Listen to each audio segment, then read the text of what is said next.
शैतानिर्रजीम बिस्मिल्लाहिर्रहमानिर्रहीम लौहबितु कलम बितु तेरा वजूद अल किताब गुंबदे आबगी नाए रंग तेरे मुहित में हबाब। माय फ्रेंड, आज हम 3rd क्लास में लैक्सिस मेडिसिन पढ़ रहे हैं। लैक्सिस हमारी एक स्नेक पॉइजन से दवा तैयार होती है, तो काफ़ी इंपॉर्टेंट ये मेडिसिन है। आज हम इसका इंट्रोडक्शन पढ़ेंगे, देखेंगे ये कौन से स्नेक से दवा तैयार होती है, इसके किस चीज़ से दवा तैयार होती है और ये कहाँ रहता है ये स्नेक। तो इसमें इसकी सिनोनिम्स में सुरुकुकु, स्नेक पॉइजन, इसका एक नाम है बुश मास्टर भी लैक्सिस को कहते हैं, एंड ट्रिगोनोसेफेलस भी इसका नाम है। इसका मीनिंग ट्रिगोनोसेफेलस से ट्रिगोनोस से मतलब होता है ट्रायंगुलर, सेफेलस मीन हेड, यानी इसका जो हेड होता है उस पर ऐसे एक ट्रायंगल सी बनी होती है, माथे पे एक ट्रायंगल सी बनी होती नज़र आती है। एनिमल किंगडम से इसका ताल्लुक है। Habitat, the surucucu is found in hot countries of South America. South America के गर्म कंट्रीज में पाया जाता है। It is more than 7 feet in length, 7 foot से ज़्यादा इसकी लंबाई होती है। कितनी लंबाई होती है? 7 फुट से ज़्यादा, 7 फीट से ज़्यादा इसकी लेंथ होती है। ठीक है। It is more than 7 feet in length and its poison fangs are nearly 1 inch long. Poison fangs कहते हैं जो सांप का वो हालो टीथ होता है, जिससे वो जिसका जहर होता है, जिससे वो इंजेक्ट करता है किसी की बॉडी के अंदर उसको पॉइजन को, उसको फैंग्स कहते हैं। तो इसकी जो फैंग्स हैं वो 1 इंच लॉन्ग होती है, बड़ी नहीं अच्छा खासा जहरीला सांप है ये।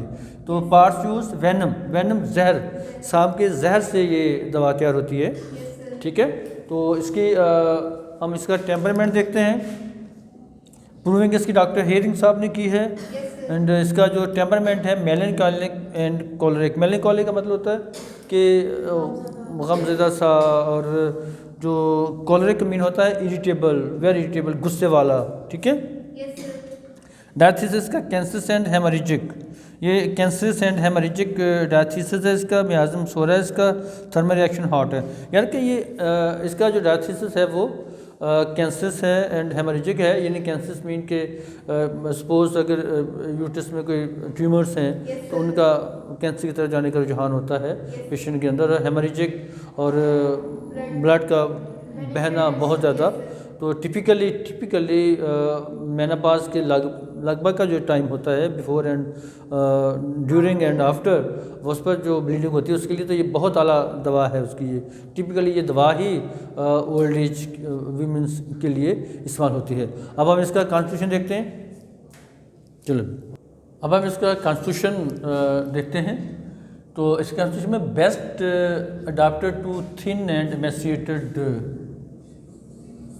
subjects who have been trained both mentally and physically by their illness।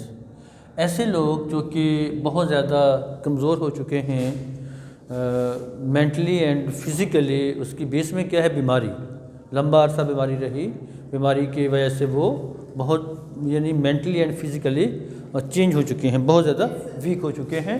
तो and persons of melancholic disposition with low spirits and indolence, ऐसे लोग जो कि मेलनकॉलिक डिस्पोजिशन होता है, मेलनकॉलिक का मतलब होता है कि ग्रीफ में रहना, गमज़दा रहना, डिस्पोजिशन रुझान, गम वाली बात सोचनी है तो गम वाली बात ही सोचनी है, अंदर ही अंदर अपने गम में ये डूबे रहना, इस तरह की ये दुआ है। तो इसमें with low spirits and indolence का मतलब होता है कि सुस्त, लेज़ी, जो कोई काम काज ना करना, बिल्कुल सुस्त, हर काम में सुस्ती थाना, हर काम में लेज़ी रहना, इस तरह का इसका डिस्पोजिशन होता है।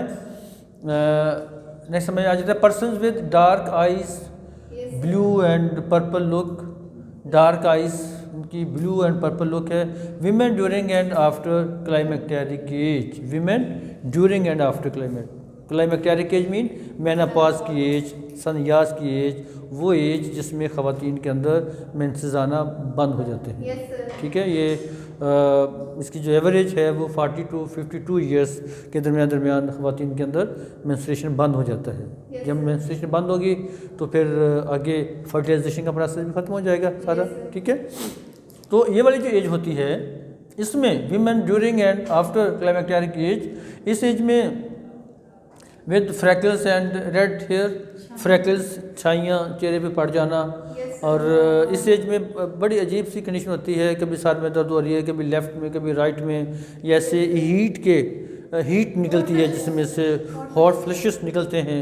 इन्हीं डेज़ में, मेनोपॉज के डेज़ में या आफ्टर, ये काफ़ी देर तक, ये चंद साल तक ये प्रोसेस चलता है। तो यहाँ पर लैक्सिस हमारी बहुत ज़्यादा हेल्प करती है टिपिकली ख़वातीन में, और हाई ब्लड प्रेशर भी उन दिनों में अगर होता है तो उसमें भी ये काम करती है। अभी फ्रैकल्स चेहरे पे हैं तो फ्रैकल्स की हमारे पास एक और भी दवा है, सिपिया हमारी दवा है, लेकिन सिपिया की फ्रैकल बड़ी टिपिकल होती हैं, वो सिर्फ हमारे नाक ऐसे सैडल लाइक, जैसे वो घोड़े की गद्दी होती है, इस तरह से वो उसकी शक्ल बनी होती है फ्रैकल्स की, नाक को भी कवर करेगी, साथ वो चीज़ को भी आएगी, पूरे फेस पे नहीं होती है।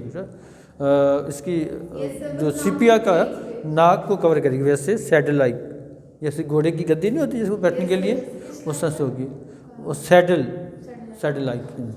अच्छा, तो इसमें climacteric age with freckles and red hair, persons who suffer from the effects of masturbation, वो लोग जो कि बहुत ज़्यादा मस्टरबेशन के आदी हों, and are addicted to drinking and whole intellect has been affected, या तो वो मस्टरबेशन के बहुत ज़्यादा आदी थे, या फिर वो एडिक्शन के, अल्कोहल पीने के बहुत ज़्यादा उनको आदत थी, वो उसके अल्कोहल के आदी थे, और इस तरह से ये उनकी जो इंटेलेक्ट है वो बहुत ज़्यादा डिस्टर्ब हो जाती है, कि सूझबूझ ख़त्म हो जाती है, ज़हनी तौर पे वो मफलूज हो जाते हैं ऐसे लोग, ये accepts of everything is bad, ठीक है। तो इस तरह से ये हमारा लैक्सिस एक बहुत ही कारआमद दवा है, इसका बड़े मिरेकल्स हैं इस दवा के, हम इसको रोज़मर्रा की प्रैक्टिस में इससे बहुत ज़्यादा फ़ायदे उठाते हैं। सो माय डियर फ्रेंड, आज हमने लैक्सिस का इंट्रोडक्शन पढ़ा है, कल हम इसकी इंशाल्लाह माइंड किस्म में पढ़ेंगे। तब तक के लिए इजाज़त, अल्लाह हाफिज़।